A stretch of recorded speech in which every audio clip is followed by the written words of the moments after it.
Good morning, everyone. You'll notice down at the bottom of the screen is the translation, and I'm hoping this will work for us for this entire presentation. I'll talk fairly slowly so that, one, it can keep up with my presentation, and you have an opportunity to read as I'm talking, so you get the translation and the written word as well. So I'm really excited to spend the next 2 hours with you and to talk a little bit about our program, my work, and the experiences that I've had with children in the out of doors. I call this presentation in some ways kind of where the sidewalk ends. That's where the true discoveries begin. And if we think about a sidewalk on a street, when you step off the sidewalk, that's really where you start to discover the natural world and the world of excitement and interest for young students. So in my introduction 3 days ago, I talked about growing up in Australia. This was my schoolhouse, and there I am. I'm in the center sitting with my 3 brothers. There are a number of brothers that are not with us because I was the youngest of 7. There I am on the back of the horse, enjoying being outside. So when I was born, I grew up on a sheep station in northwest New South Wales in Australia. And we had about 3,500 acres of land, and that 3,000 acres was my playground. It was my informer of my life. It was my mentor. It was my teacher. It was my entire experience. I, being the youngest, and the youngest by a number of years, my elder brothers would spend most of their days out working with my father, which left me to my own devices. And my mother, who also had work to do on the farm, would kick me outdoors, and I would then roam the hills, the creeks, and the valleys of our property by myself as a 2-year-old. My father bought me a horse when I was about 2.5. So my companion was a horse of which I had no saddle, no bridle, just the horse. And I would use a stump to climb onto his back and roam the hillsides at the age of 3. Now, nowadays, to even think about putting on a child... I can't hear you, Sandra.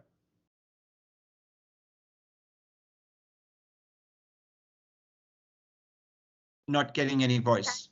Now it's okay? You can hear? Yes. Okay, just talk a bit slowly. Okay. Okay. Thank you. Nowadays, if you think about putting a child on a horse and allowing them to roam free for miles by themselves would be unheard of. But growing up, that was my teacher. And as you know, in Australia, there are many deadly animals: snakes, spiders, scorpions, not to mention deep creeks and valleys that any of those items could have hurt me at some time. But I survived all that. And later in life, when I became an adult, this understanding of my development and my growth in the wilderness really made me realize how informative nature was to who I am as a human being today. Nature was my grounder. It was my teacher. It informed every part of my life. This is the creek in my property back in Australia. So, and this is the valley that I grew up in. And as you can see, it is an extremely wide expanse. So when you think about the child, you have to think about the child in a number of different ways. The first is this idea of our environment shapes us. It develops who we are. And the larger the environment the child has an experience in, the more the child is developed as a human being. A narrow environment, a limited environment, limits that child's scope in life. This connection to nature also came to me in another realization. When I graduated university, I came to the United States and I was given a job. I got a job teaching 16-year-old boys in the wilderness for 8 weeks. These young men were urban students. And when I first encountered them, I realized that their connection to the world around them was very limited. They understood how life worked, they understood how to navigate in a city, but to survive in nature and to connect to nature was rather limiting to them. So I had to work out, how do I connect these kids in a very strong way to the environment? So I taught them sailing. Now, you may think, what has sailing to do with that connection to the environment? If you think about sailing on a sailboat, there are no signs that tell you this is the way you sail or go in this direction. You have to intuitively understand the wind, intuitively understand the direction of the wind. You have to observe the ripples on the water. You have to observe your boat. You have to understand your body, the weight of your body. Each time you shift your body, you change the direction of the sail.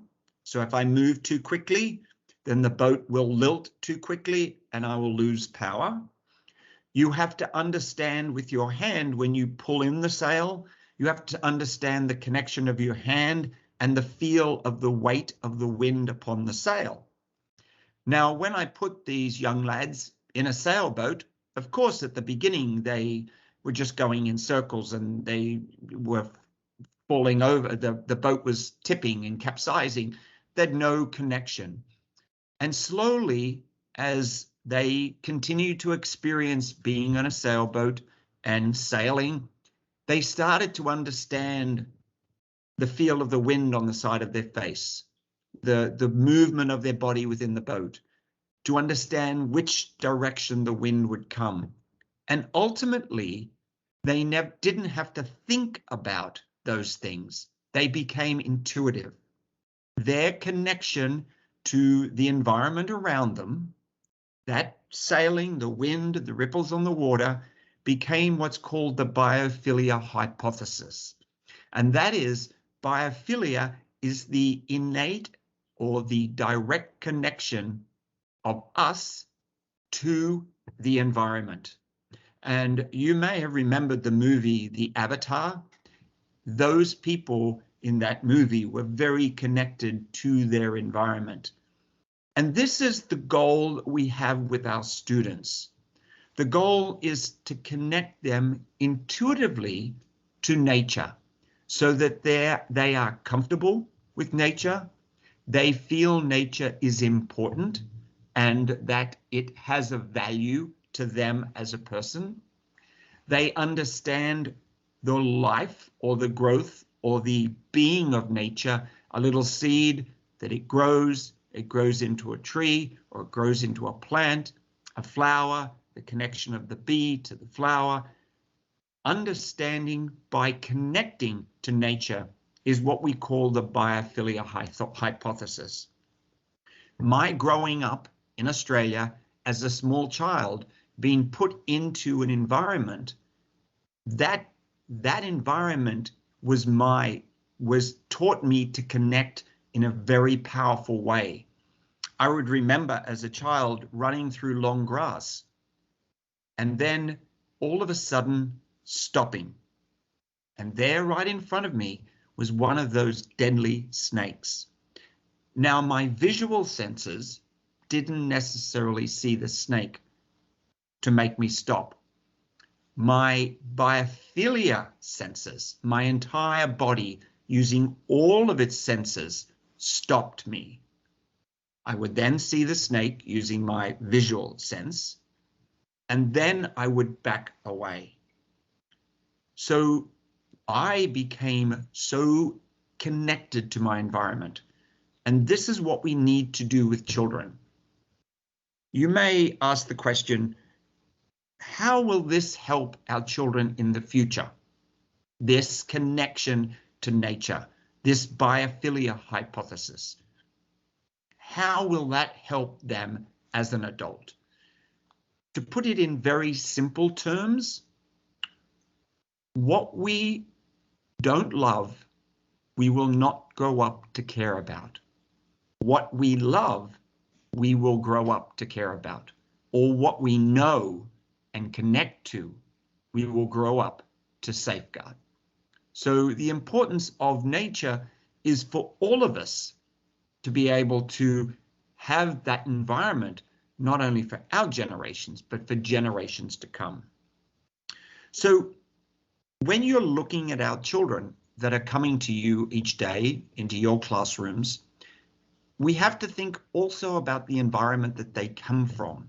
Some of your students will have a connection to nature. They either have a wonderful backyard with lots of flowers and birds and life in their neighborhood. They will have a park that maybe has a stream, and they will visit that. But you also will have students that live in a housing block, an apartment on the 14th floor with no connection to nature other than maybe a few plants on the balcony. Or maybe it's the connection between their apartment building and getting to school through a neighborhood. But as you know, many of our neighborhoods are concrete jungles. They're full of concrete, and nature just peers above the surface as a dandelion. Maybe they see a pigeon or a bird each day, but that is quite limited. So as teachers, as adults, as parents, we have to look beyond our school to where our children are coming from, and then move them into an environment that is more natural and that they can connect to. So if you think about this idea of the child, and the child who we're trying to connect a sense of place, sense of space, is really important. What makes a special place is the way it buries itself inside the heart, not whether it's flat or rugged, wet or arid, warm or cold, wild or tame.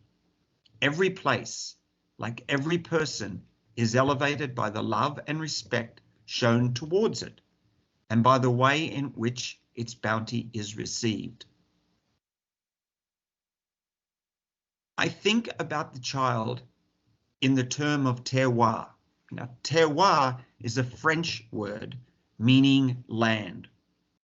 So, like a grapevine, for example, and you're all Italian and you love your wonderful wines and you make some of the best wines in the world.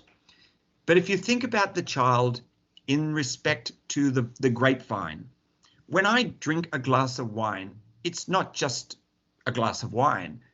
It's every essence that goes into making that glass of wine, from the soil and the nutrients in the soil to the lightning that builds the energies in the soil, the rain that comes down and feeds the soil with oxygen, and that wonderful grapevine then grows and produces beautiful grapes to the vintner who picks those grapes with gentleness and takes them to the winery and presses them and then blends those juices to create a wine.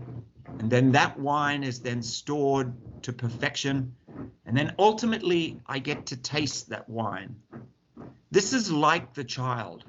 Everything that we put into the child, every experience that they have, every connection they have, builds who that child is. And if we take the child out of the natural world and just put them in the human space, then we are depriving them of an entire connection to both their human history and also the world that we're trying to put them in. So the characteristics of the child we need to consider when we're thinking about their connection to nature. So the characteristics of a child is they have spontaneous interest and deep concentration. So they are interested in everything, from the very youngest child through as they get older.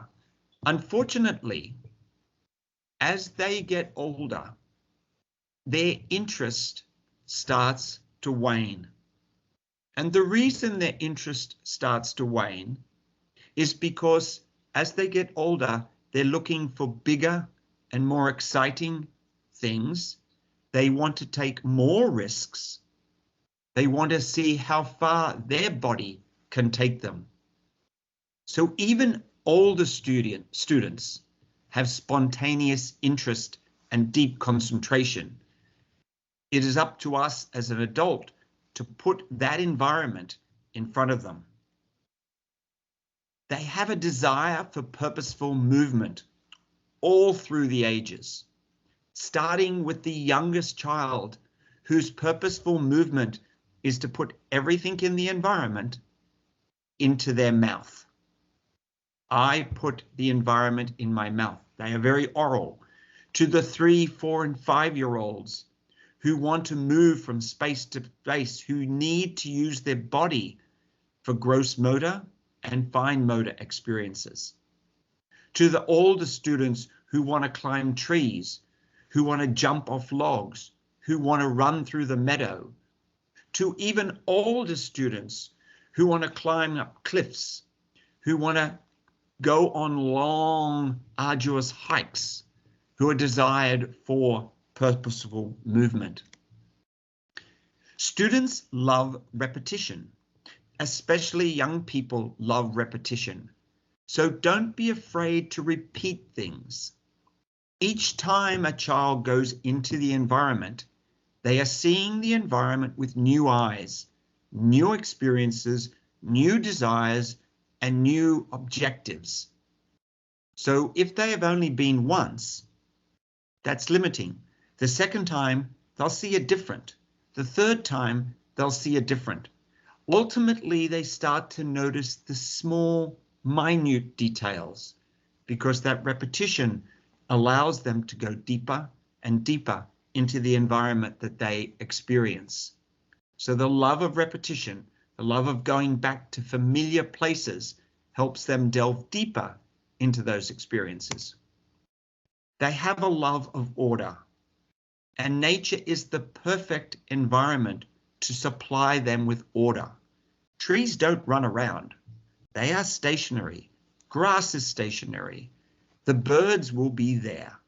The deer will be out in the meadow. The cricket will still be in the long grass. That connection to a nature, an environment that stays the same, gives them a sense of order.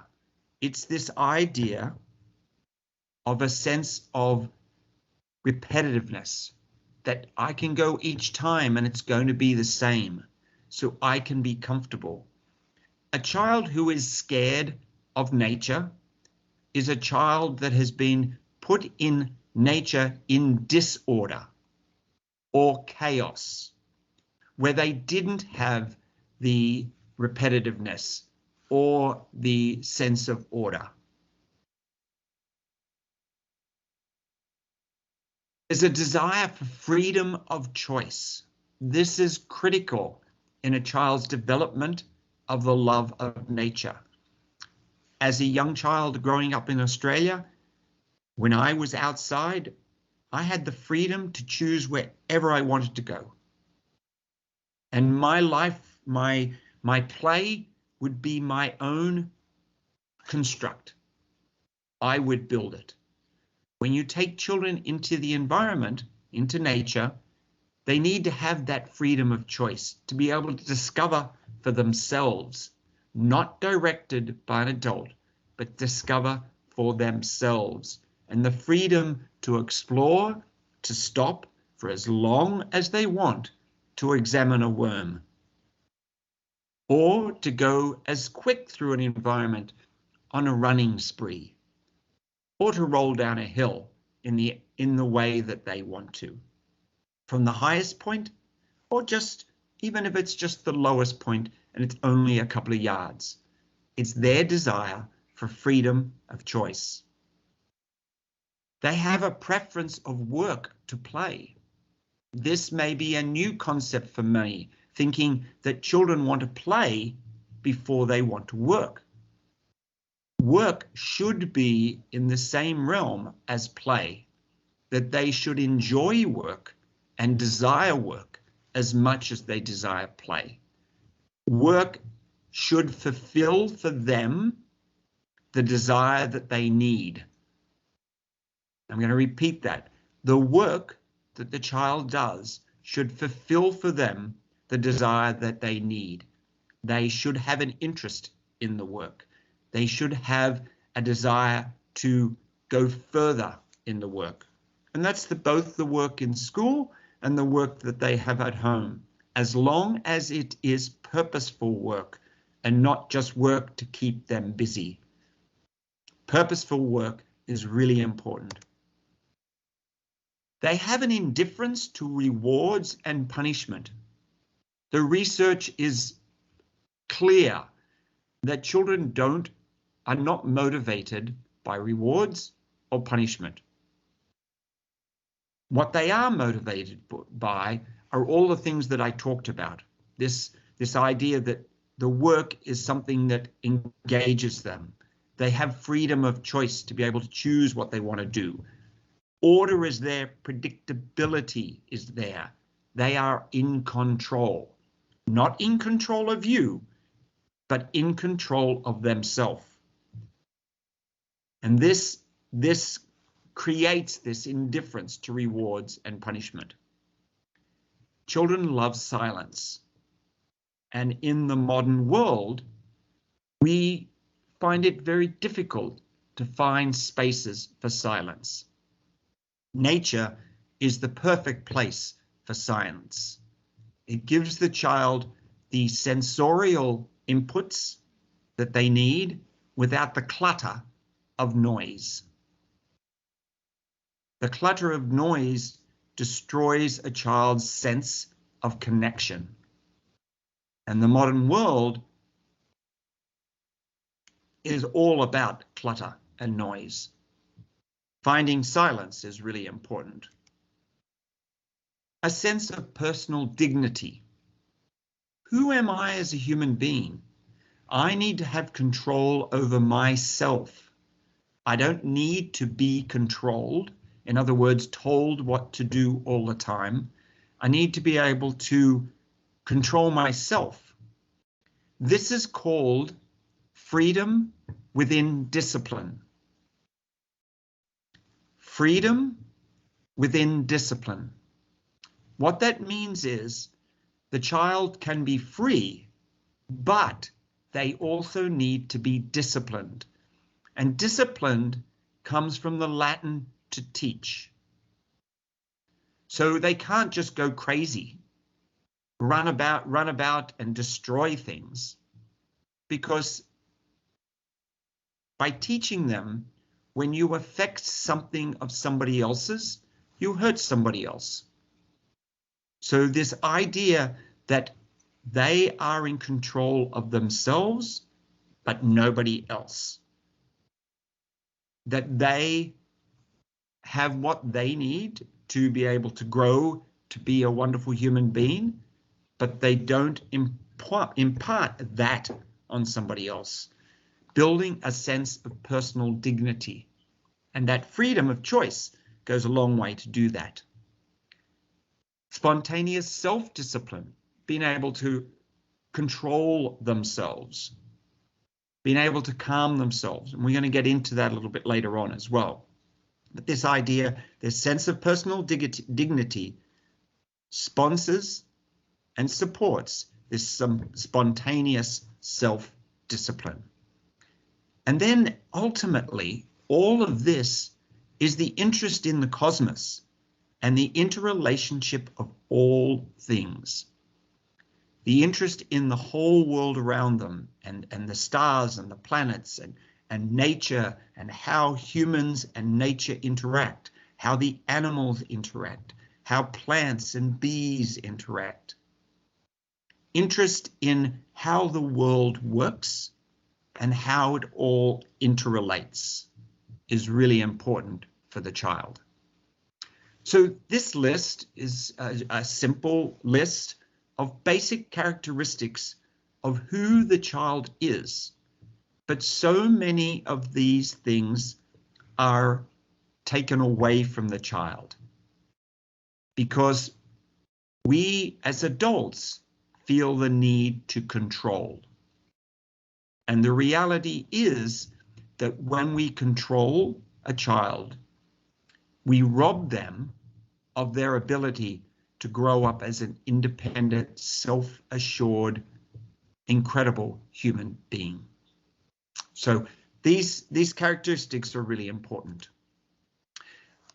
When you think about a child, I'll tell you a very quick story. It's based here in the United States, but there was a young man and he graduated out of university with a law degree. And he wanted to give back to his neighborhood. He felt, I have all this experience, I want to give back to my neighborhood. And the neighborhood he grew up in was very depressed.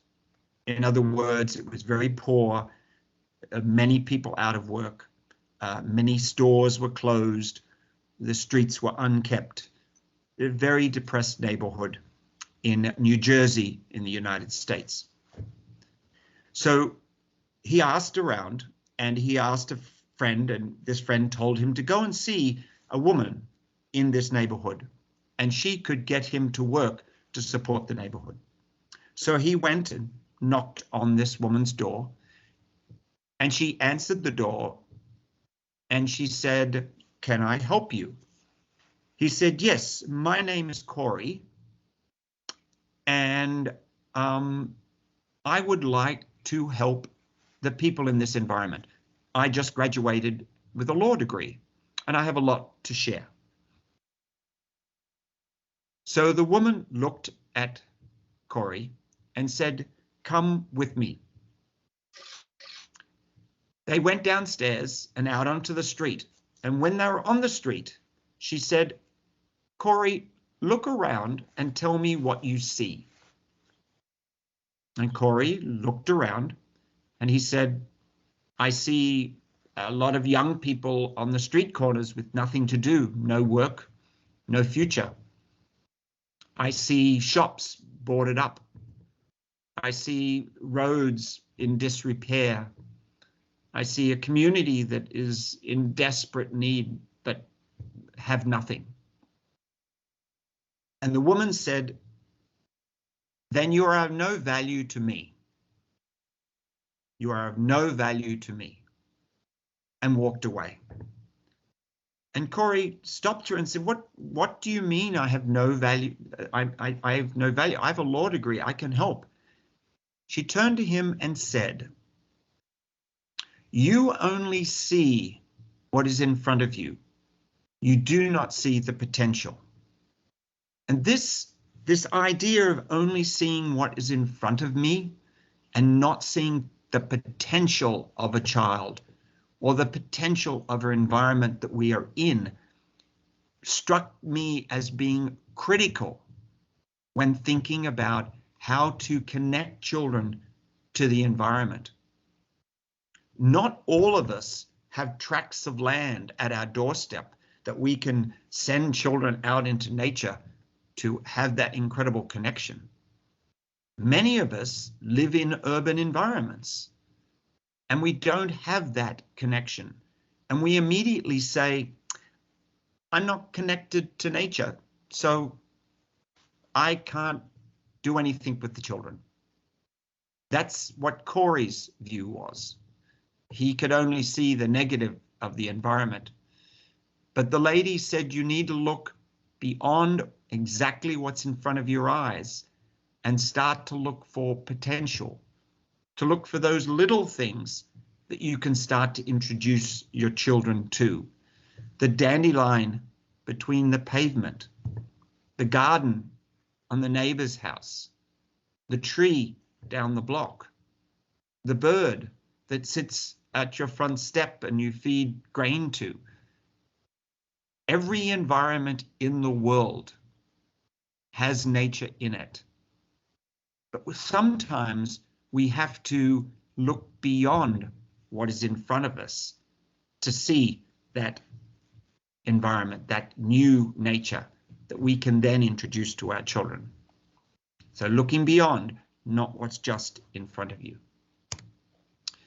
So when we think about education, and this is a really important topic around the world, educators everywhere are studying all different kinds of things about how children learn. I think it's pretty simple. For me, education is experience. The more experiences that I can give a child, the better the child will be. Lots and lots of experiences. The second thing that is really important in education is experience. As I said, the more experiences that we open for our children, we allow them to delve into experiences in nature, experiences in the urban environment, experiences in literature, experiences in science, experience in mathematics, experiences in art, experiences in theatre. All these experiences go to allow our children to grow to be the adults they want to be. I have a great belief, and it is a core belief of mine. I believe that every single child on the planet, every single one, is the greatest, the most greatest in the world at something. But very few children get to experience what they are great at because their experiences are limited from the moment they are born. You can think of people in your realm who are really incredible at something, but if they never experienced that thing that they're really good at, would we know who they are? Would we know them to be great at that? Or would they be just normal? Very few people get to experience what they're great at because life keeps limiting. So this idea of more experiences allows our children to discover their true greatness, the thing that is deep inside them that wants to be released and come out, the thing that says, this is who I am, this is who I want to be, this is who I will become. That all comes from experience. So I think also in regards to this idea of when they label in education the academic child.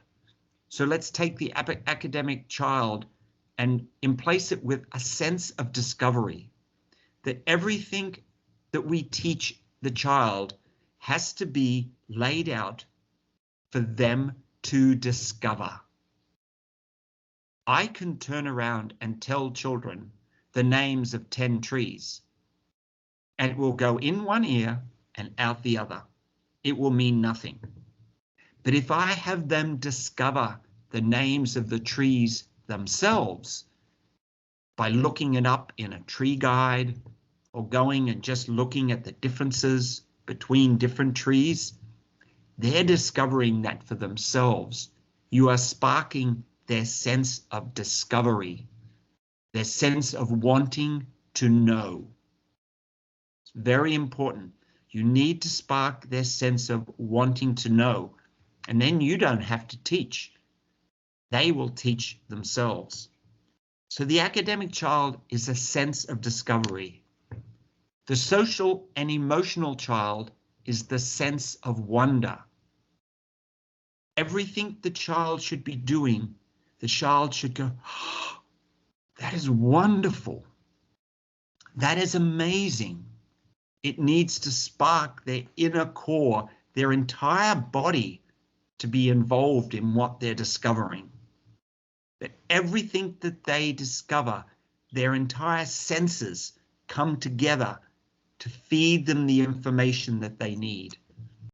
The senses are what we feed information to our children. They say, never give the brain more than you can give the hand to hold. Never give the brain more than you can give the hand to hold. So this social emotional child is the sense of wonder.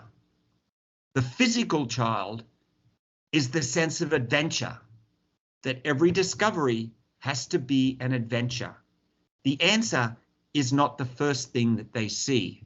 The answer has to be discovered, and they have to go on an adventure to discover that answer. And that adventure may take them weeks before they discover the answer, or it may take them 10 minutes to discover the answer. But if I tell them the answer, the sense of adventure is completely removed. And no longer is the child having an adventure, they're just getting information. And information is okay, but that adventure connects information to them personally. So this sense of adventure is really important. So the physical child, the academic child, sense of discovery. Social emotional child, sense of wonder. And the physical child, the sense of adventure. I think a lot about children when I watch them in nature and I see them in the classroom and I see their behaviors and how they interact with each other, how they interact with their environment, how they interact with the adults. And I started to think about this idea of why is there negative behavior in a child? Why do we look at some children as being naughty? Montessori said children are not naughty by nature. We create naughty children. So I started to think about this idea of the anthropological child. That is, where does our child come from in anthropological times, in ancient times? What is the need that they are trying to fulfill? For example, humans, we evolved as hunters and gatherers. So our body has a need for movement. We needed to hunt. We needed to gather. Our body needed to move. So anthropologically, children have a need to move. That's built in. We can't prevent that. We can't remove that. That's there. What we have to do is we have to accept it and then celebrate it by allowing the movement of the child. When you look at behavior in your children, don't immediately look and say, oh, that child's naughty because of X. They're naughty because they're trying to get a need. And a lot of the needs that children need are anthropological. So if you think about the evolution of humans, over the last 50 years, we have come from a party line telephone, which was a telephone on the wall that we would pick up and ask somebody to put me through to somebody else, and we could talk on the phone, to now where I have in my pocket a phone that I can look up any information in the world. I can communicate with anybody in the world.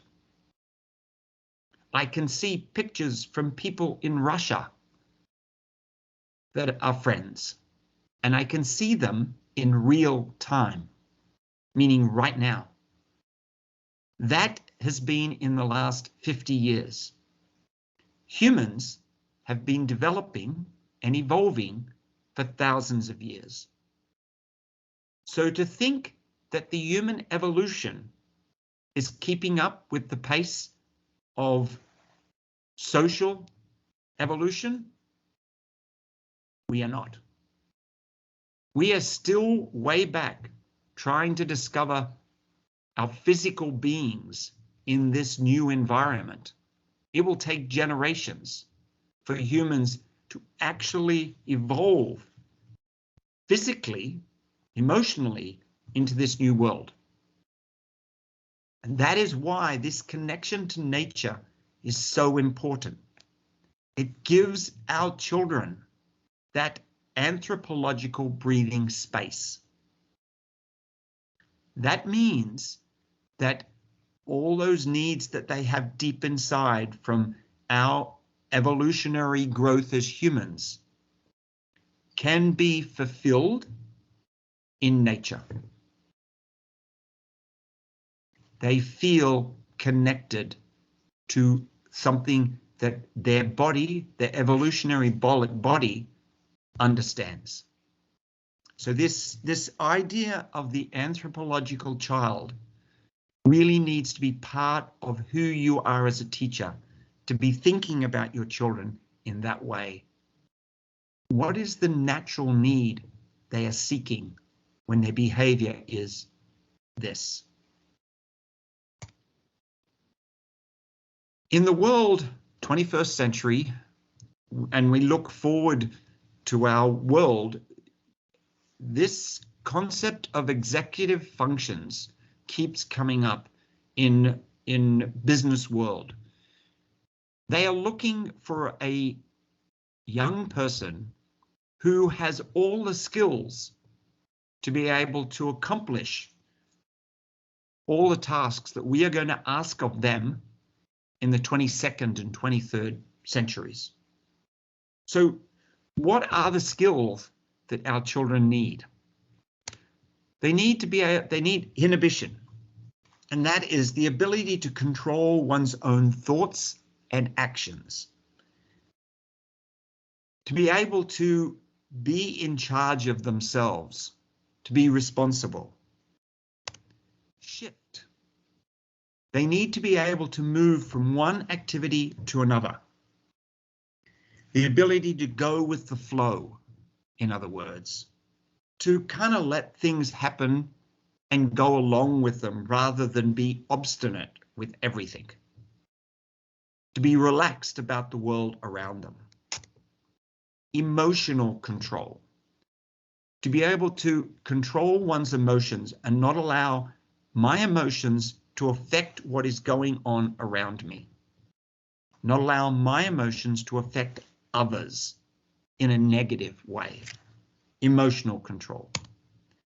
Initiation. To be able to start something. Writer's block. How do I start? You put the pen on the paper and you write a word. To be able to start something. Working memory.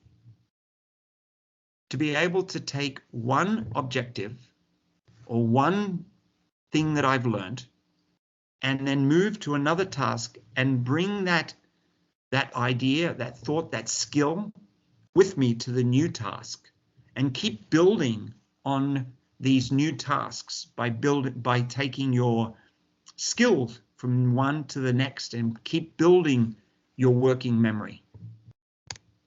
Planning and organizing to be able to have everything you need. I've got to do my work. I need to make sure that I have everything that I need available to me. This presentation that I'm doing, I needed to make sure I had the PowerPoint. I had my computer. I had the time. I'm comfortable. I have everything that I need to be able to accomplish. Organization of materials.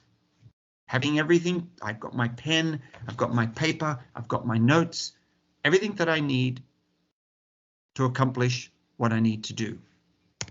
And then self-monitoring, taking care of myself, making sure that if I'm turning up for work, I'm appropriately dressed, that I already have my coffee before I start work, that I am ready to take on the task of the day.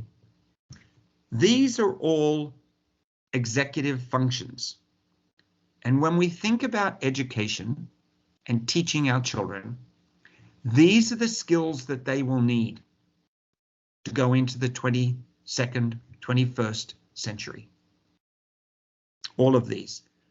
These can all be obtained in nature and the natural environment. So how do we do that? What are things that are going to support these executive functions by using the out of doors, by using nature? You need to provide as many sensory experiences as possible. Sensory experiences of touch, of smell, of hearing, of feeling. All your senses need to be able to be enlivened.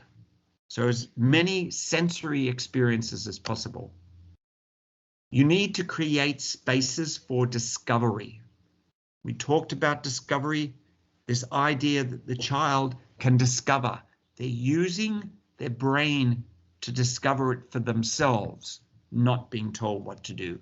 So you, in the environment, in nature, allowing them to explore and discover, see what's in the creek, see what's under the log, see what's around the other side of that scrub. Allowing them to discover creates executive functions. They need something to talk about. They need to tell their own story. They need to be able to have things that they own, not what their parents own, not what the teacher owns, but their own story. This develops communication skills. This develops creative skills, and allowing them in an environment to have those adventures gives them something to talk about.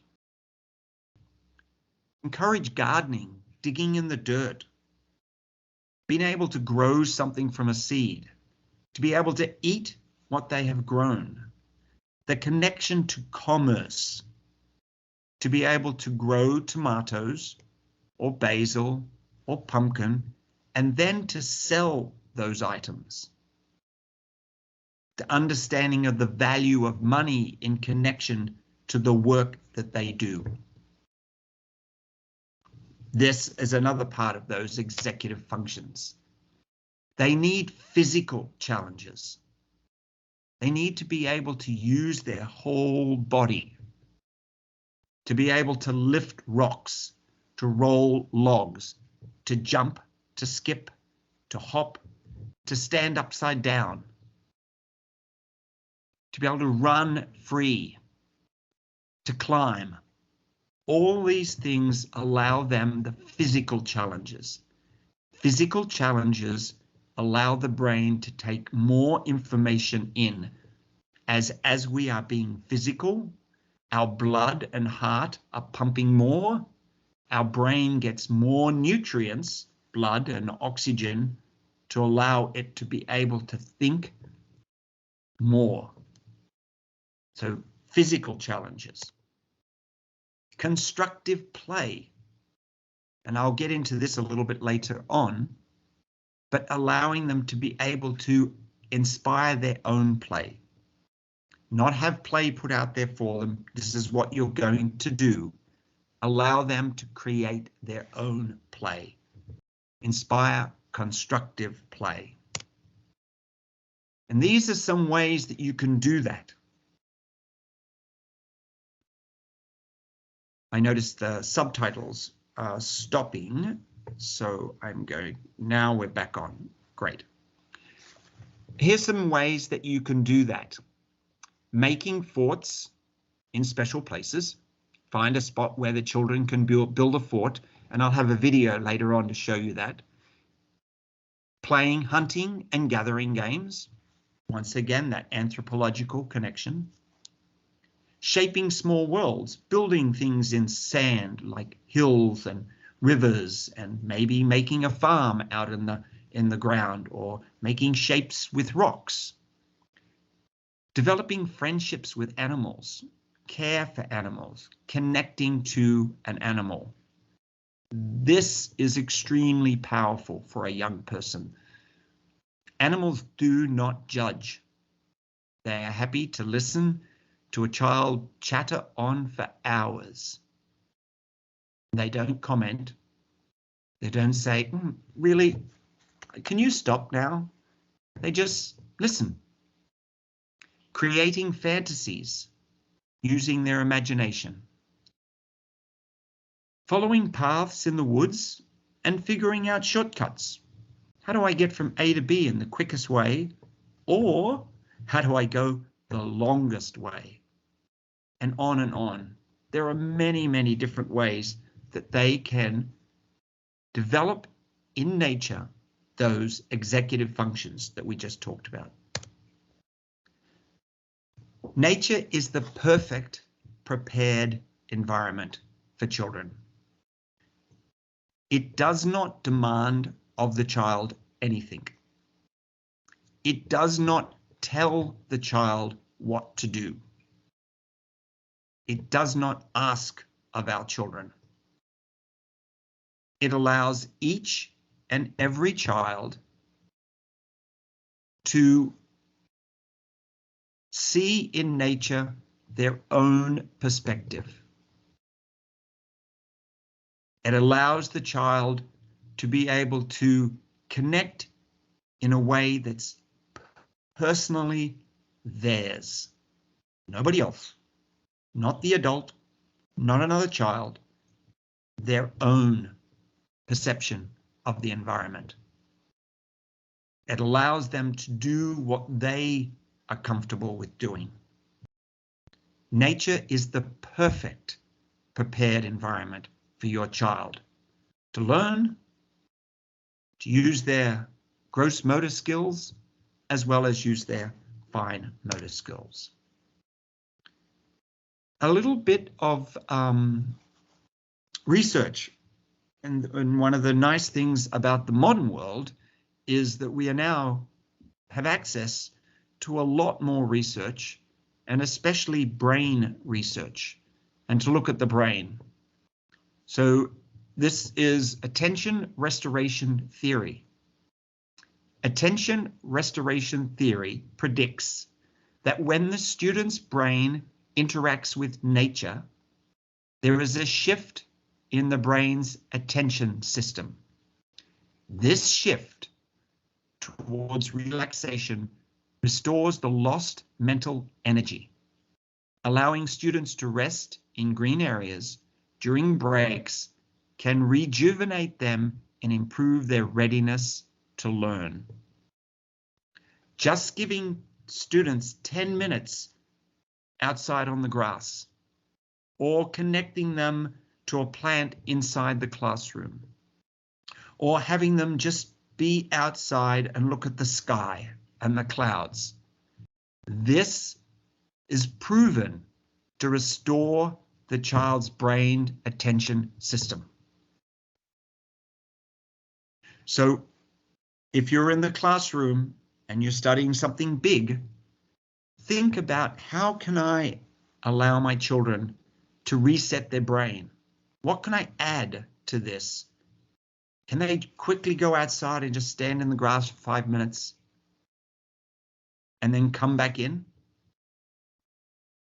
Or can I just fill the room with some greenery, put a flower on each of their desks, something from the natural environment to help them connect back to nature? Attention restoration theory, very important. Hygiene hypothesis holds that when exposure to parasites, bacteria, and viruses is limited early in life, children face a greater chance of having allergies, asthma, and other autoimmune diseases during adulthood. So I'll do that again. The hygiene hypothesis holds that when exposure to parasites, bacteria, and viruses is limited early in life, children face a greater chance of having allergies, asthma, and other autoimmune diseases during adulthood. Really important. Somebody needs to mute their voice because I'm getting a lot of background. C'è qualcuno che ha il microfono acceso, dovete spegnerli i microfoni per favore, altrimenti c'è il conflitto di voci. Sentiamo delle voci. Chiudere i microfoni. Thank you. Thank you. This was research done by a fellow by the name of Tom McDade. He's a PhD from Northwestern University. He says microbial exposure in early childhood, exposure to animal feces, and a child that has had more cases of diarrhea indicated that later in life, the adult would have less or no sign of inflammation of the gut, heart disease, diabetes, and Alzheimer's. So what Tom's research said was our children who are connected to nature, who are exposed to the natural world in a very sensorial way, have played in the dirt, have hugged trees, have climbed trees, have been around animals, would have less signs of inflammation of the gut, heart disease, diabetes, Alzheimer's.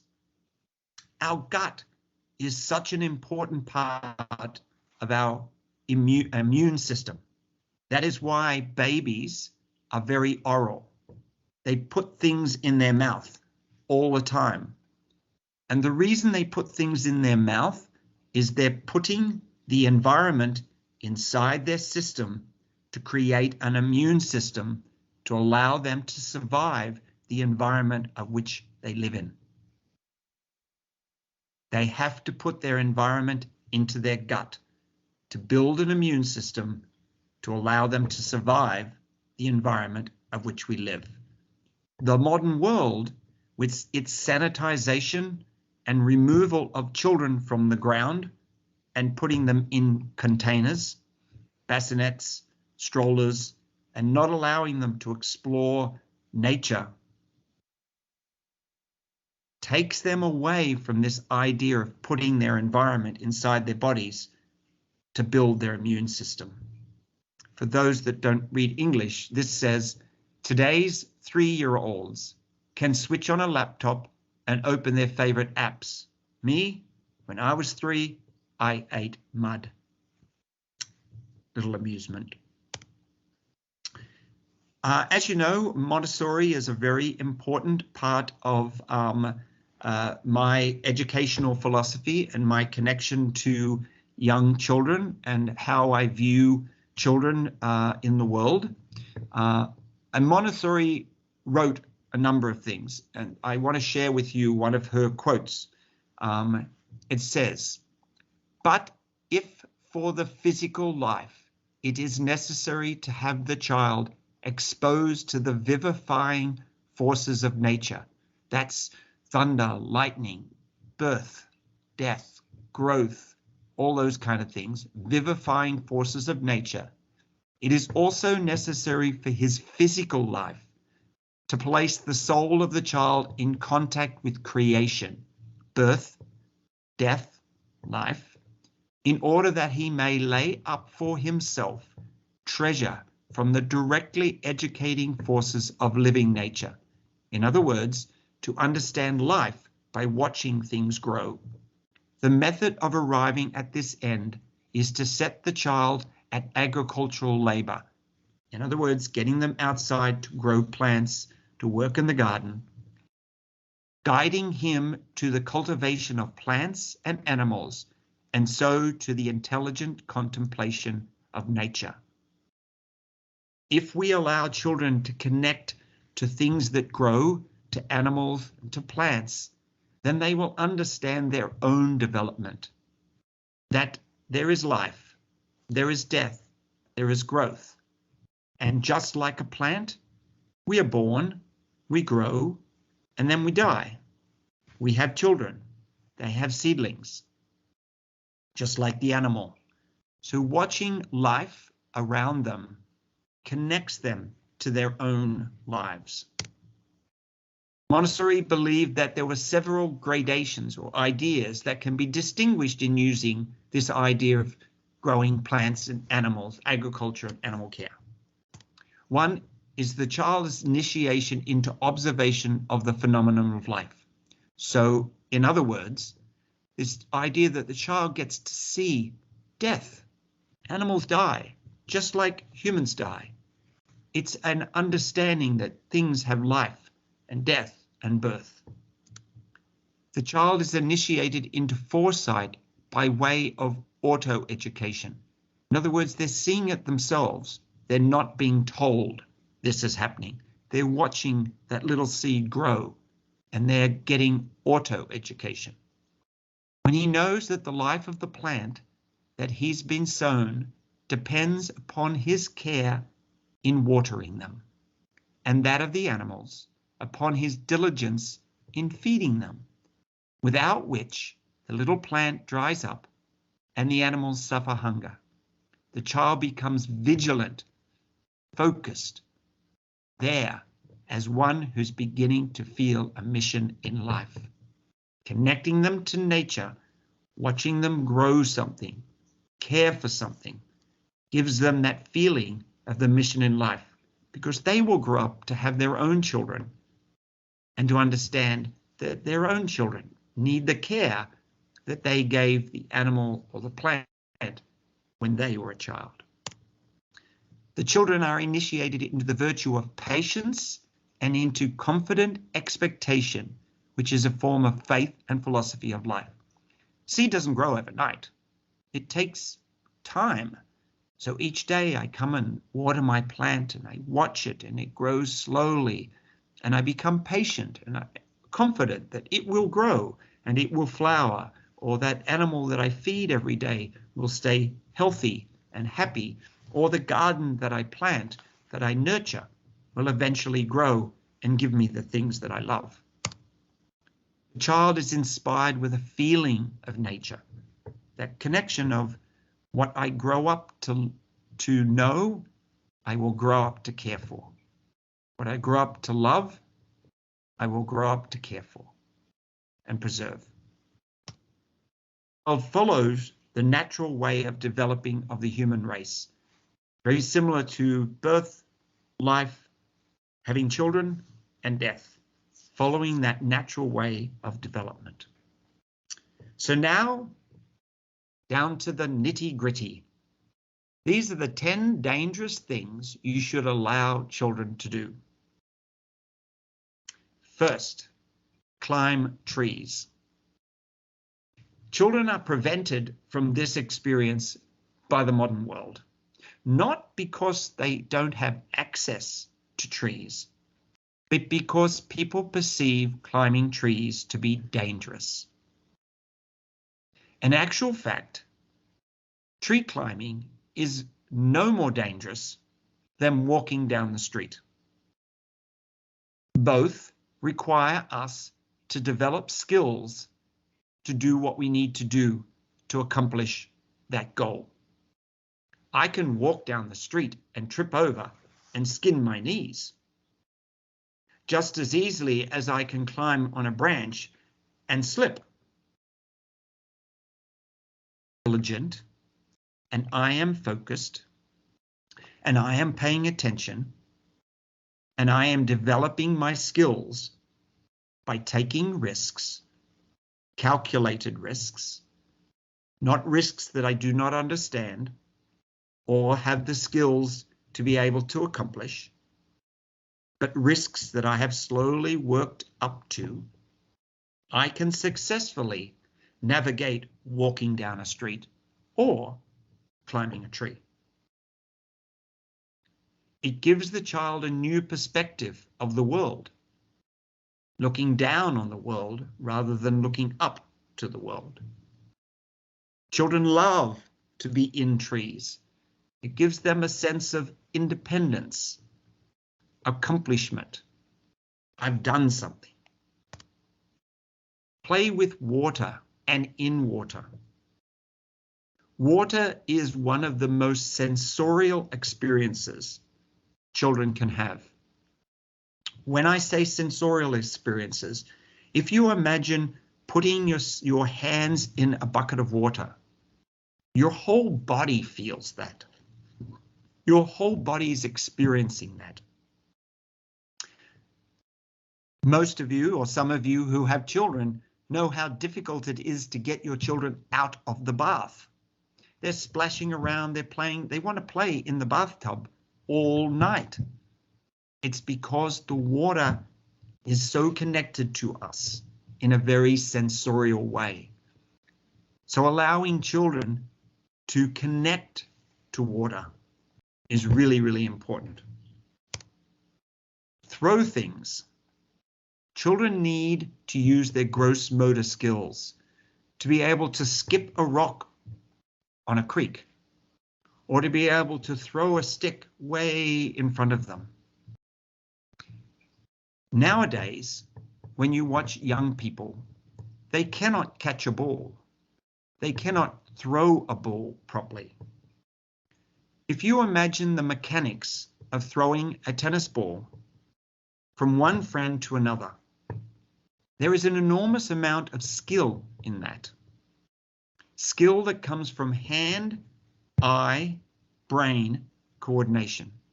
The hand connected to the eye, connected to the brain. I need to hold the tennis ball.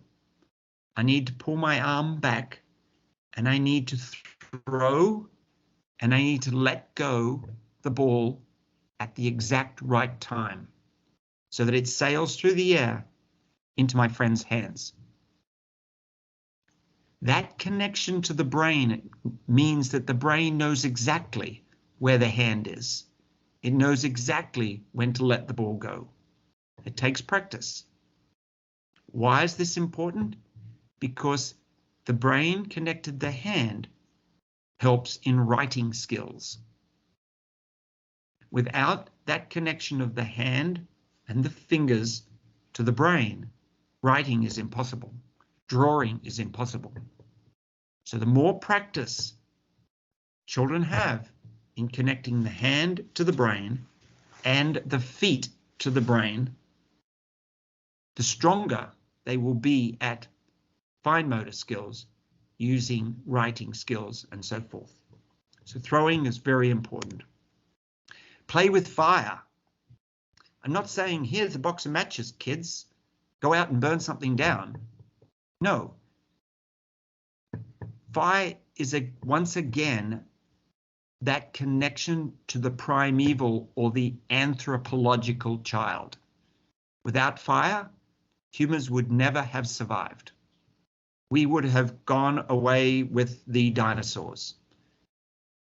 Fire is also the place where people gathered to tell stories, to give the oral history of their people. Fire is the place they cooked the meal every day.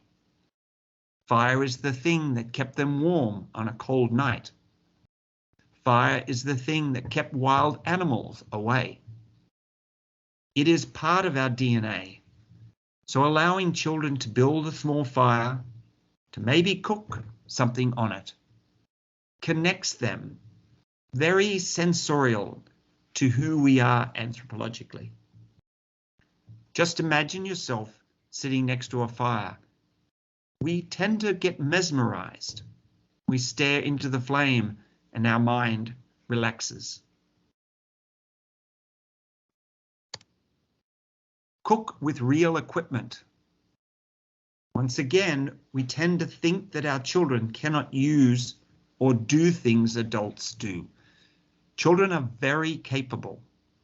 As long as we give them the appropriate tools and we give them the time and we give them the lessons, then they can do the things that they need to do. Cook with real equipment.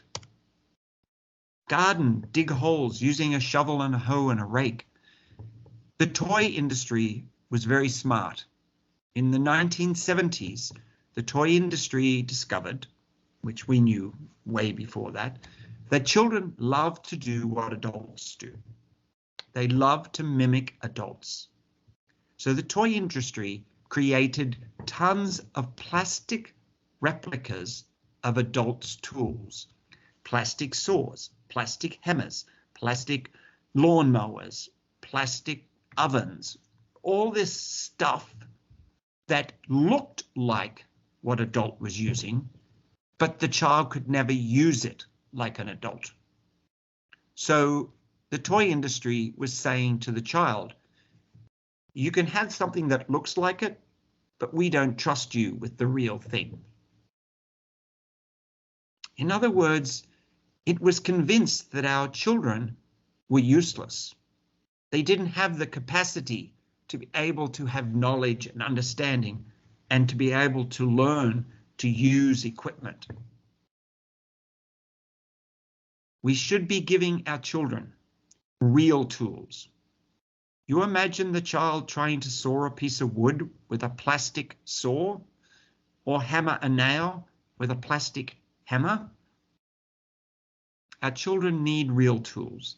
They need an adult to take the time to teach them and to guide them and then allow them to do it for themselves.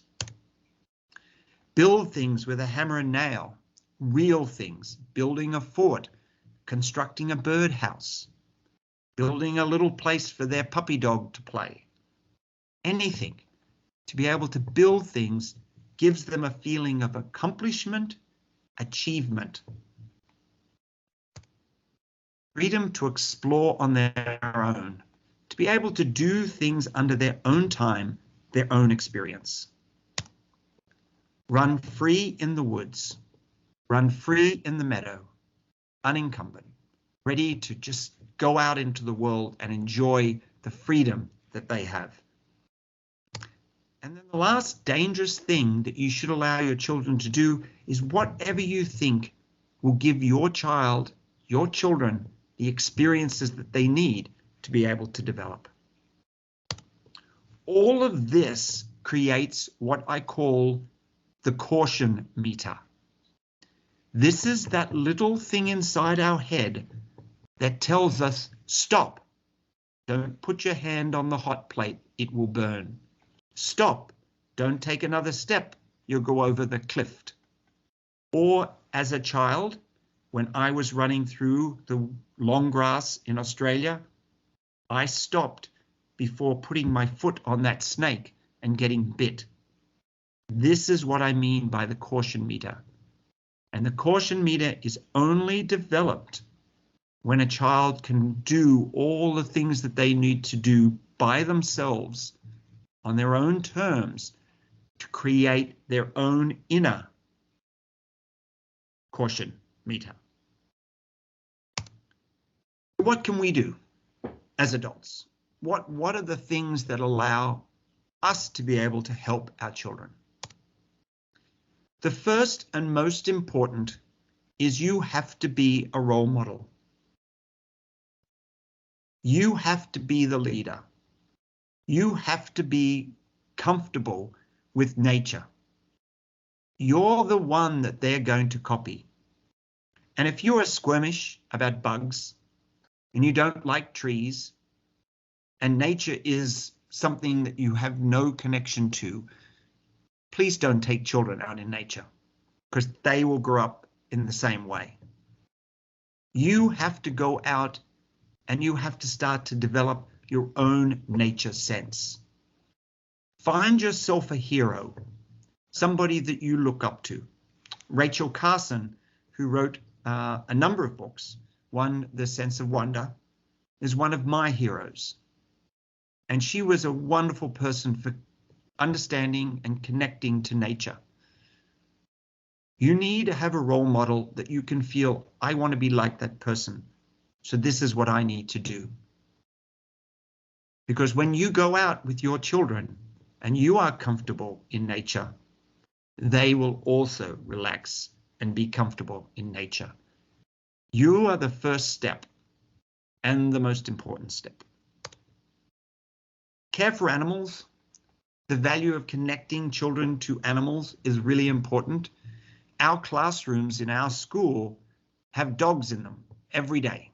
There's a dog in each of the classrooms every day. These animals that you see here are at our school, and the children look after them every day. This is part of what they do. It's part of their work. So connecting them to animals.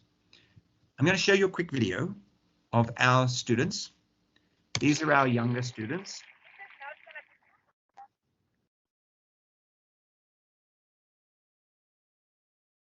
This is a group of 3 to 6 year old students, and they are in a classroom, and they have come down to the creek to let go a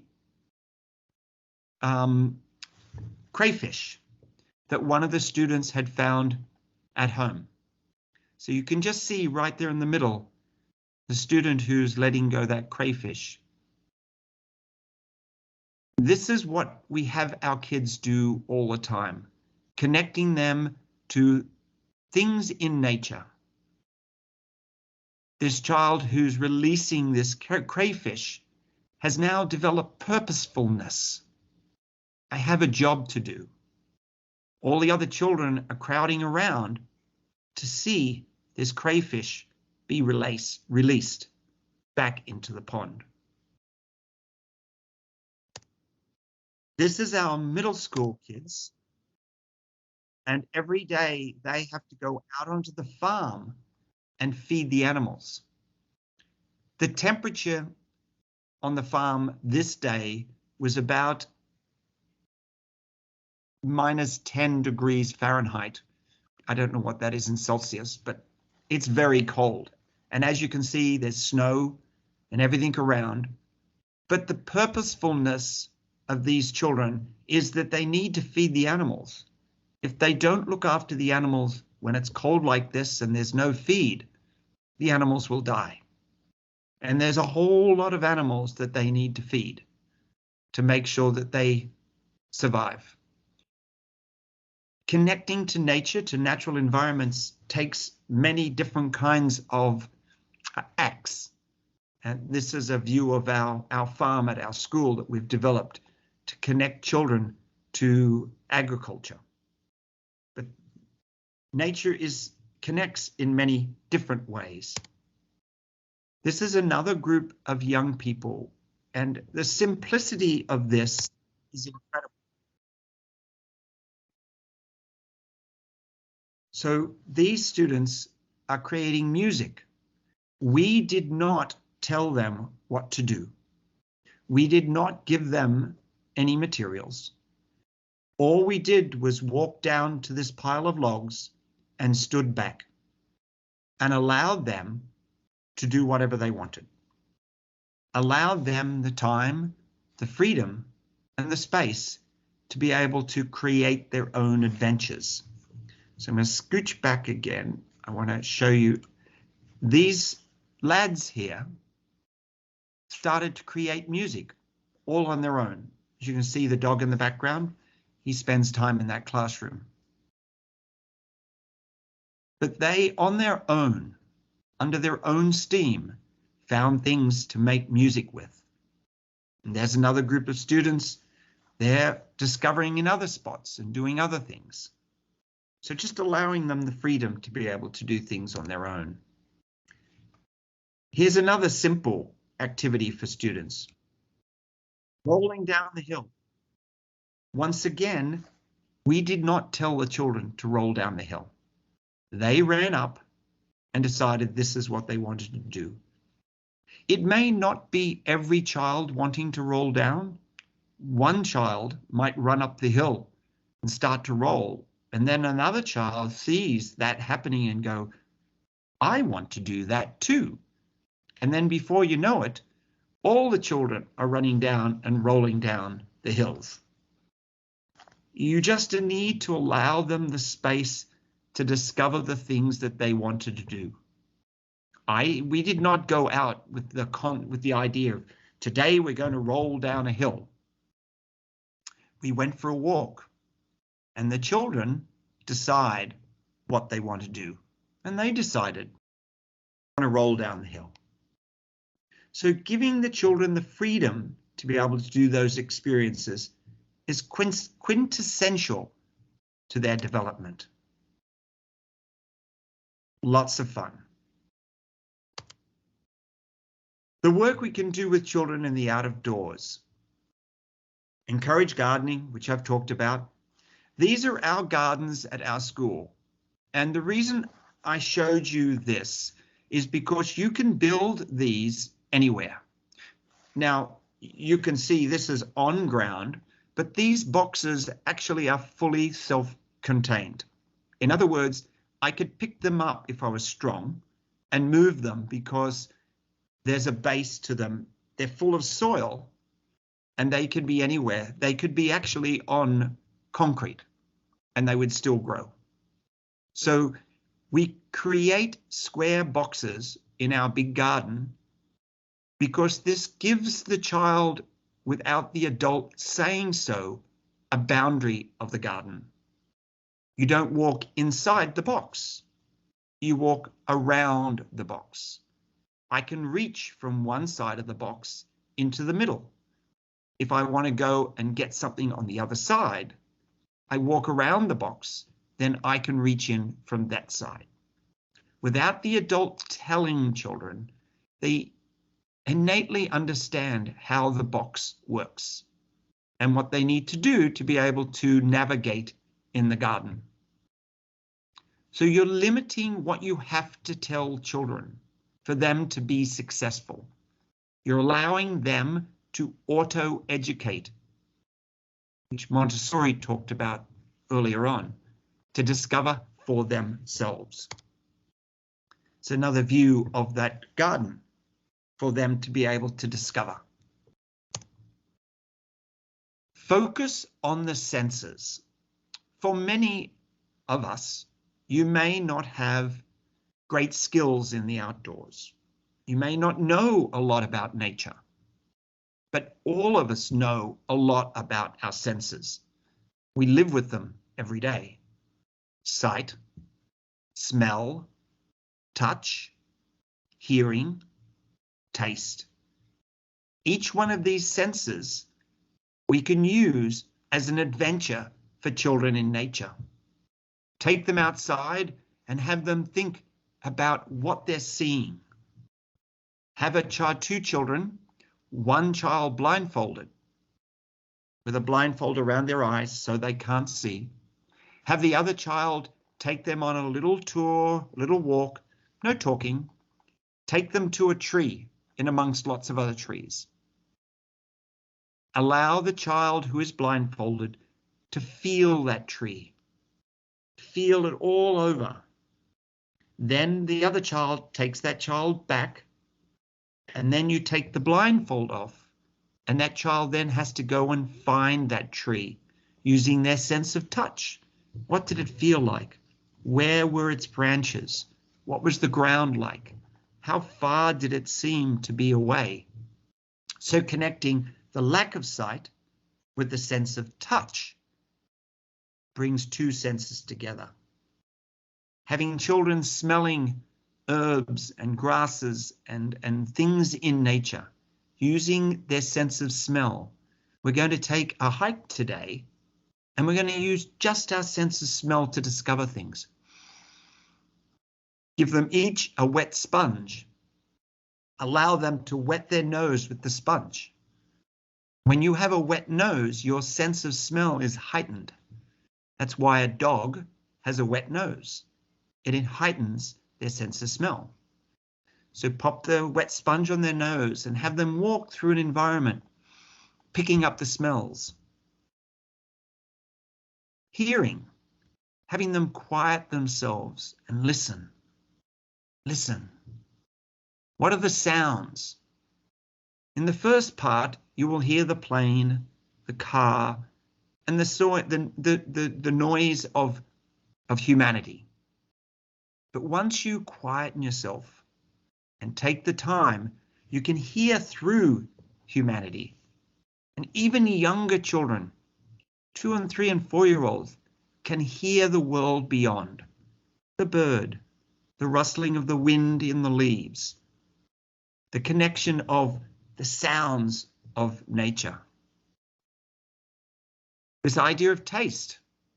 What do things in nature taste like? Making sure they're not tasting poisonous plants, but there are plenty of plants that are edible that children can taste. Take them on a taste sensation of the environment. These are things that you also need to be comfortable with. You need to be the one tasting, because if you do it, they'll do it. So focus on the senses as you go out in the environment. Tell stories, especially stories about nature. Remember we talked about the fire brought people together to tell the oral history of their community? Children need stories, and they need stories that are about natural themes, and enjoying telling stories about animals and plants in our natural world. And you can tell the same story, especially for the younger ones, over and over again. Finding peace and silence. This is really important. Our children have very little opportunity to be quiet in the modern world. And we call this activity the listening point.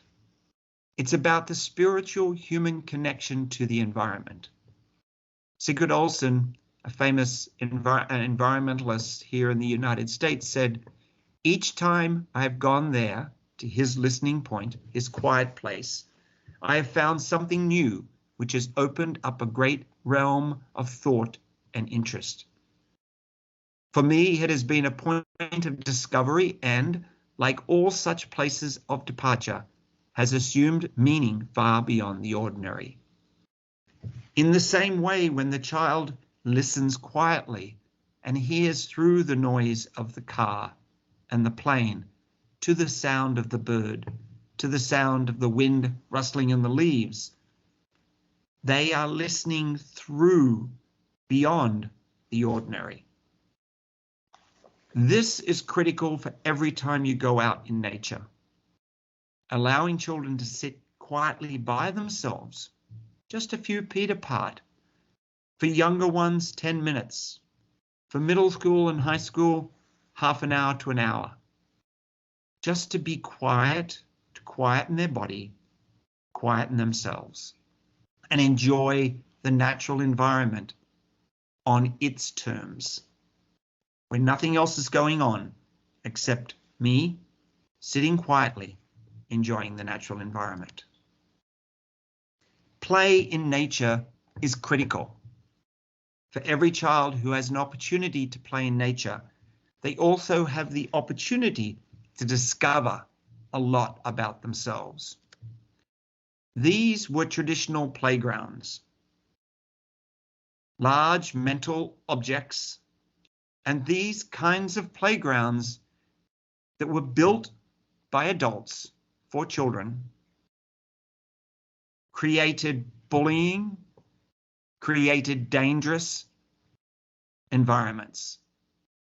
They also limited what a child could do with them because they were constructed for single purposes. What we really should be doing is creating environments where children can create their own play. This video is a video of our playground at our school. This is a group of 30 3 to 6-year-olds who are playing in their playground at the school.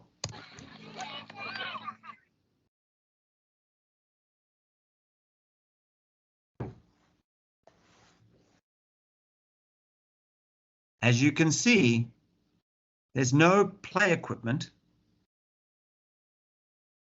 There's no that we constructed. All of the things you see are built and constructed by the children. A simple pile of dirt, a pile of rocks, branches, sticks, leaves, pathways, just open space. All of these children have been in this play space for an hour and a half when this video was taken. None of them are bored. None of them are saying, I have nothing to do. There are 30 children here after an hour and a half, still completely engaged in play. But reality is, they're not playing, they're learning. They're developing their skills. They're working. Remember way back at the beginning, I said, play is actually about working. And they prefer to work. They have objectives. They're building things. They're creating things. They're doing everything that they need. You'll also notice there are no adults in this area. The adults are standing way back off, just relaxing, doing their own thing, because the children are completely safe doing what they need to do in an environment that they have created. We have given them boundaries.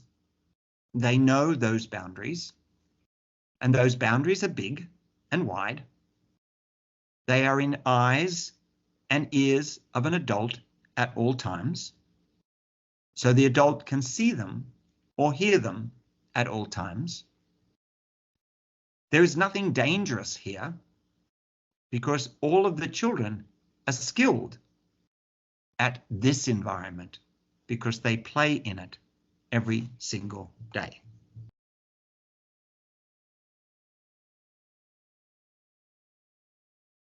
Many schools spend enormous amounts of money on play equipment.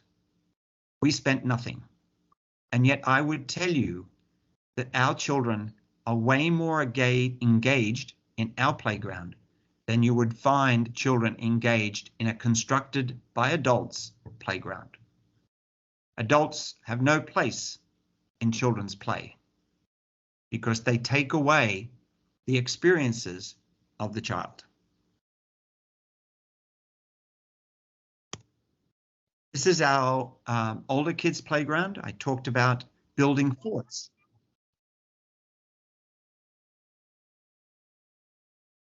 This is something that they have constructed themselves by going into the woods and collecting sticks and logs and dirt to build their own fort. And they, once again, will play for hours because this is their space. This is not the adult space. This is not somebody else's space. This is their space. It is all of theirs. And they work together as a group to enjoy being in that space.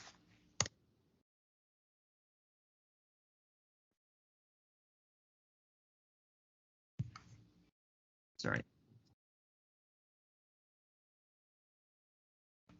I'm killing the sound because the sound plays around with the translation at the bottom. Once again, this is the kind of the entrance to the fort, and each child can kind of do their own thing within that environment. And there's the puppy dog that they all have in their classroom. She gets around to visit everybody. chasing sticks. Once again, you see a lot of freedom and doing their own thing. Nature and play are all about loose parts. So it's that human need to control nature versus nature's need for freedom and randomness. Loose parts are in all of our playgrounds. All those videos that I showed you, nothing constructed. It's all bits and pieces that children can put together. These are a couple of photos of playgrounds in more urban areas. This one is of somebody has taken drainage pipes and put them together so children can pour water and see how water works around. This is in some ways very open-ended. They can construct their own flow of water and creeks with those. This one is just a lot of random bits and pieces that the children can build with. Stones and rocks, sticks and logs in a small space. And that's kind of, for some schools, they only have a small space to be able to create. This is an idea where they used a small space and they've created baskets of natural things the students can then go and gather and take and play with. This would be in a very urban environment, but still having access to some natural things. So another thing that you can do with children, and we've done this with very younger children and much older children, is expressing art in nature.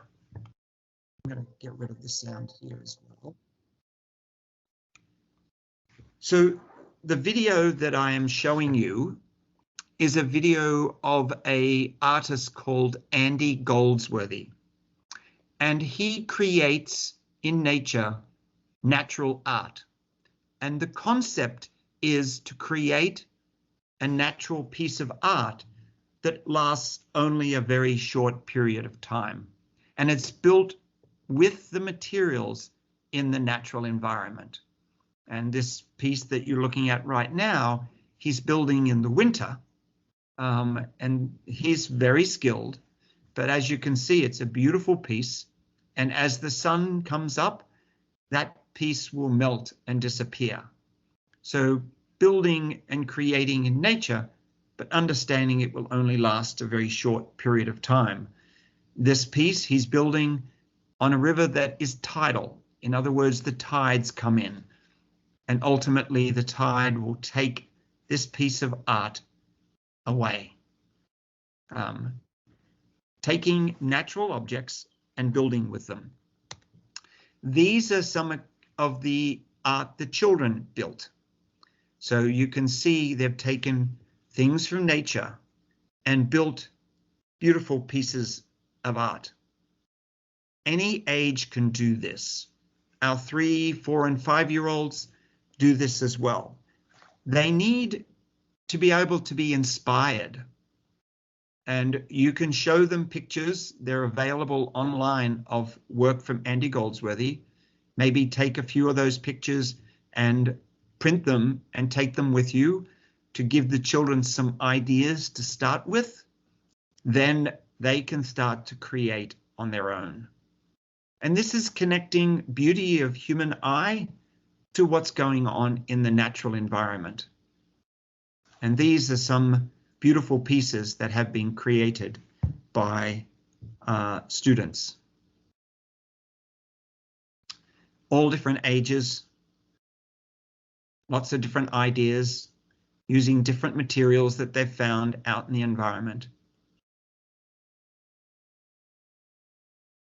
This piece I think is really beautiful. The child has broken each rock to create that middle circle. These are done by 3, 4, and 5-year-olds. To go back, these are done by 3, and they're masks made out of leaves and sticks, and the children have so much fun with this, creating. Another one of just rocks and flowers. This fellow's name, Andy Goldsworthy. That's his name that you can copy down.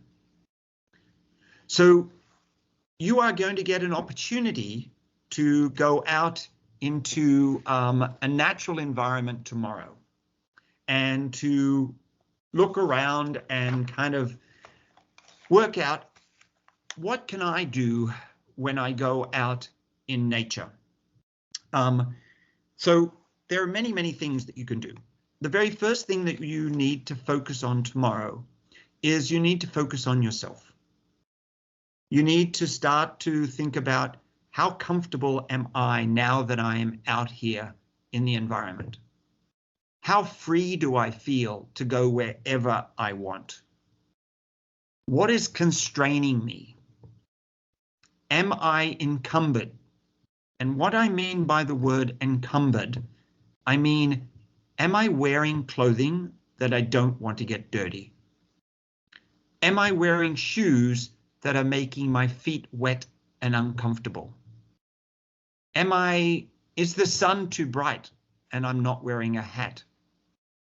Do I have my cell phone on, which keeps binging to tell me that I have a message that distracts me? Am I prepared to immerse myself in nature fully 100%? Can I sit on the ground for a while and feel totally comfortable and not concerned about a bug or dirt or anything else? Am I warm? Am I dry? What is the weather? Do I have everything that I need? A bottle of water in case I get thirsty. Am I carrying things in my hand? If I have things in my hand, then I can't pick anything up. I have to put things down to pick something up. You need your hands to be free. So you have to wear a fanny pack or a butt pack or a backpack. Everything you need is in that. Your hands are completely free to explore the round. We get many of our sensorial experiences through our hands. So you need to take care of yourself, your dress, all of the things that to make you completely comfortable when you're out in the environment. The second thing that you might want to do is to start thinking about the senses and start trying to do some activities just with your senses. If you are with other people and they are disturbing you, then you need to move your body somewhere where they're not disturbing you. And the language that you use when you talk to children should be in the same way. Move your body where you are not being disturbed by somebody else. Because that is not judgmental in any way. It's not mean in any way. It just means I need to move my body somewhere where I'm more comfortable. So thinking about the senses, if you want to find a quiet spot, go and find a quiet spot. If you want to use your sense of smell, bring along that wet rag or that wet cloth that you can use. If you want to do your sense of not having sight, have somebody put a blindfold on you and then navigate you around and do that activity about feeling the tree.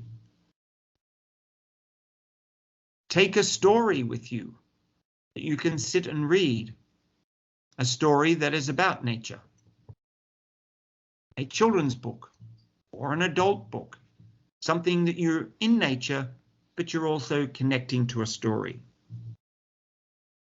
Journal writing, being able to draw in nature, to be able to write something down, to be able to create, maybe do some of Andy Goldsworthy's creations.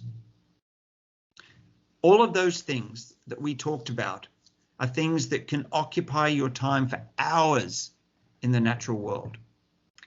If you are finding yourself, I'm bored, I don't know what to do, you are holding yourself in. You need to breathe, go and find a spot by yourself, sit down, and just look around. Your mind will then start, it may take a little while, but your mind will then start to be inquisitive about what you are seeing. That's a really cool tree. I like that tree. I wonder what it's like to feel. And then you'll get up and you'll go and feel that tree. And when you're looking at that tree and feeling it, you notice a bird's nest. Or you notice a log lying on the ground that might be cool if you roll it over and see what's underneath it. That may lead you to another animal, a rabbit that you happen to see on the edge of a verge. You have experience of it. Thank you. So each one of these experiences will lead you to the next. But to start, if you're wondering what to do, start with silence. Start with quietness. Start with visual. And that will lead you to the next level of experiences. Write out when you're in your environment, write out or draw out some of your experiences. Because those collective writings will help you later when you're taking children out. Because you can sit and read them and go, yes, I remember this experience. This was really powerful for me. How am I going to do that for my children? How do I make that feeling that I had, how do I make that for my children? How do I give them that experience? It'll allow you to pull yourself back to those experiences so that then those experiences can then give you the experience you need to give to your children. Climb a tree. Enjoy climbing a tree. Don't climb beyond your own skill level, but take a little risk. If you don't take risk, you will never discover. If you don't take risks, you'll never discover. Nothing was ever created by somebody who did not take risks. So risk-taking is really important. Push yourself a little bit. Step out of your comfort zone, because you're going to be asking your children to step out of their comfort zone. All of these things have to do with you feeling comfortable and connected yourself, and then allowing your children the freedom. So right back at the very beginning, we talked about allowing the freedom. We want to give children awareness. We want to create a positive attitude about nature. We want to give them knowledge of natural systems. We want to give them the skills that they can be in nature and are comfortable in nature. And we want them to participate. Awareness, attitude, knowledge, skills, and participation. All of these things will lead us to creating a long-term child who loves and is connected to the natural world. I'm going to give you an opportunity in a second to maybe if you have any questions. There's a lot of material that I went through. It's now getting about 10 minutes before we are completed. If you take a snapshot of this URL, there are about 10, 15 videos at this URL that I put together at the beginning of the pandemic that teaches children about animals on the farm and about things in nature. And you may get some information out of here on some fun things that you could do with your children. It's a YouTube channel, but there are probably maybe 15, 16 short 10-minute videos. They would also be fun for your children to watch. Unfortunately, they are in English. So you may just do the visuals because they're kind of fun to watch. It's all about animals on the farm, and then one of our staff working in the redwoods in California and talking about nature. So, Sandra, how should we go about it if people have questions? I'm going to Yes, I think there is one question Maria Bellissima, Maria Antonietta, do you want to say something, please? Sì, volevo, più che una domanda, volevo intanto fare i complimenti al professore perché ha trattato temi molto importanti e volevo dire che quest'ultima parte, soprattutto della consapevolezza, è una cosa che ci dicono di fare anche noi adulti quando siamo magari sotto stress o sotto, insomma, o soffriamo di attacchi d'ansia. Ci sono proprio degli studi che dicono di fare tipo mindfulness, di respirare, insomma, di sentire la natura, di abbandonare la mente, di essere consapevoli. Quindi mi viene da pensare, se già tutte queste cose si fanno da bambini, potremmo evitare da adulti tanti malesseri. Okay, there's no question, Geoffrey. It's just a comment about about the point that we need to have this relaxing space, a place where we are free, where we have a silence around, because in this way our stress will go down, and we will have energy for the rest of the day or for the week. So usually adults have this experience of very pressing life, too many things to do, too many things to think about, and there are theories about how to get energy from nature. So she said that if this is important for adults, we can figure that for children, if they start to have this kind of relation with nature, they will help themselves once they grow up, have this very frenetic life. Mm-hmm. That's very, very true. It's really the basis of everything that I've been talking about, is that connection to relax and enjoy, because that's when the learning really happens. Yes, it's true.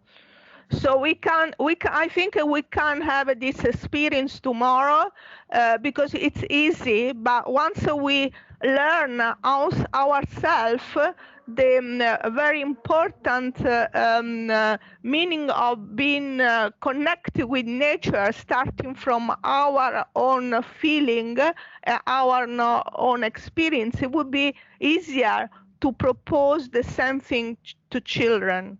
Yes, absolutely. That's absolutely correct. So our first experience means to understand the importance of the fact. Mm-hmm. Ok, ci sono altre domande? Io penso che abbiamo avuto moltissime suggestioni. Geoffrey, the link you are showing us, the YouTube connection you have in this slide, provide for a list of things to do, or what does it mean? Is the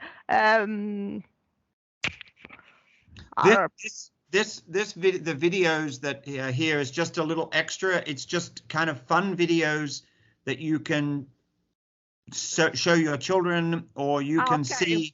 Okay. They're really not a list of things to do in nature, although there are activities in there that you can teach children, and there are things that help your knowledge to understand natural things. But once again, it is English and no, it doesn't matter. It's, even though you don't understand English, you see the scenery, and you can gather the meaning. Yeah.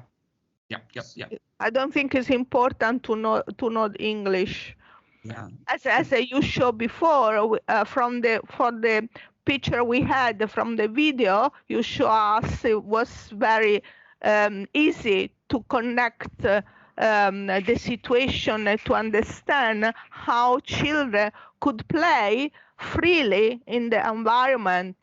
So the contrast with the place where you are a lot of equipment with a place where you have nothing is very important, because in our situation, teacher tends to give equipment. What I have to bring with me to pass 3 hours outside. So they worry for things which should not be planned before going to the open space. So Yeah, open can I just add something on that point, which is really important? If you are taking children out to the environment, if you take them out the first time for 3 hours, it will be a disaster. They cannot, they don't have the capacity to fill 3 hours. So you start with the first time we go for maybe 20 minutes, then the next time 40 minutes, then the next time an hour. You need to slowly build on that, because they do not have the capacity to fill in that amount of time the very first time. It is, you have to slowly build up. Ultimately, you're going to get to a point where you could be out there for days. But to start with, it needs to be very short, and then you need to build on that a little longer. Yes, I understand, Geoffrey, but this is quite impossible in our situation. I show you what is our reality. We must bring children to a place like Crea, the place where we are going tomorrow, and we have a bus for this. So we cannot leave there 20 minutes and go back to school because it's too far away. So we are not allowed to have 20 minutes one day, 40 minutes. So what I would suggest is that you bring activities that you can do. Give them 20 minutes the first time, or a little bit of time watching how they're experiencing, then add on activities, and then next time make it a little longer. Ultimately, you want to get to the point where they're free for the whole time. Okay. But you will need to bring some things for them to do, because they just don't, for the first time, they don't have the capacity to create that in the amount of time that much. They may, because it may be really exciting environment, but in our experience, you've got to build up to it over time. Okay, Laura, please. Yes, I would like to thank Mr. Bishop for your contribution, and I agree with you for all you say. The thing we are facing here in Italy, in my experience, are twice: parents and urbanization. For the first, I can report once we went in the wild with trees. When we came back, the parents said, "What are you doing? Just go and see the trees." And what you really understand? Why do we have to spend some money to make this experience? That's what once. And for urbanization in the classroom, when sometimes a fly comes in through the windows, or a spider, a little spider, there's panic throughout the classroom, because even the children don't want to sit down on the ground because it's dirty. It's really a situation that's very difficult. So I think that 20 minutes is too much, even too much. But we have a goal, so we have to make it not once in a time, but in years. That's just what I want to say. I think what you are saying is very important, and many communities are suffering this. So what I suggest is, for example, if an insect comes to the classroom, you need to think about that as a teachable moment, and you need to set up in your classroom that if something happens, whatever, everyone can get quiet, because that spider, you can then tell the story of the spider. And I think once the kids learn about a creature and they can connect to that creature's life, most kids think the spiders are going to bite you. The reality is very few spiders have the capacity to bite, and even fewer have the capacity to harm. But everyone thinks every spider is deadly, so they're terrified of spiders. They're terrified of insects. We as adults have to start to teach them that these insects are really important to the world, and every insect, every plant has a place, and it's our job to understand them like we understand the other kids in our classroom to be able to move on. It's big work. This is huge work now because we've come way too far to the other side. Yes. Where nobody is connected to anything. We have to pull back. And the only way we do that is one child at a time. It's huge work. Don't think it's not big work. It's huge work. And it's everywhere, not just in Italy. It's here in the United States. It's in Australia. It's in many places where our kids are completely withdrawn from the natural world. Thank you. Thank you Thank very you. much. Bye-bye. Bye bye. Bye, Geoffrey. Thank you very much. Bye-bye.